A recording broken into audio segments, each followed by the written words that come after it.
guys. Korang tahu tak cerita Toy Story tu sebenarnya cerita betul. Benda ni sumpah seram kalau korang nak tahu. Benda ni terjadi dekat Mexico, dekat Xochimilco. So dekat Xochimilco ni ada satu pulau kecil ni. Dekat pulau tu banyak gila patung-patung mainan yang seram. Cerita ni start daripada lelaki ni yang bernama Don Julian.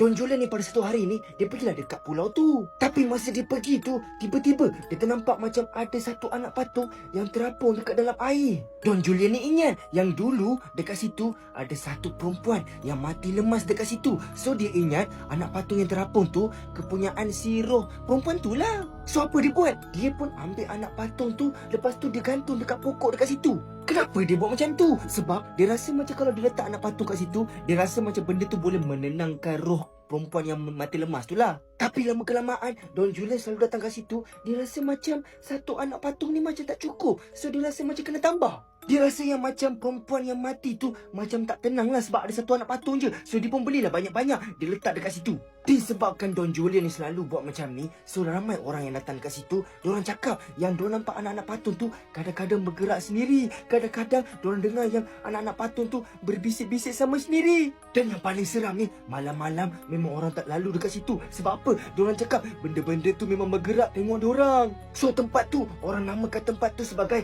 The Island of Dolls. Tempat tu siap dapat Guinness World of Record lagi. Sebab apa? Tempat yang paling banyak anak patung yang seram. Pada tahun 2001, Don Julian pun meninggal dunia. So korang rasa korang nak tak pergi ke tempat tu? Tapi kalau korang nak pergi, ajarlah saya.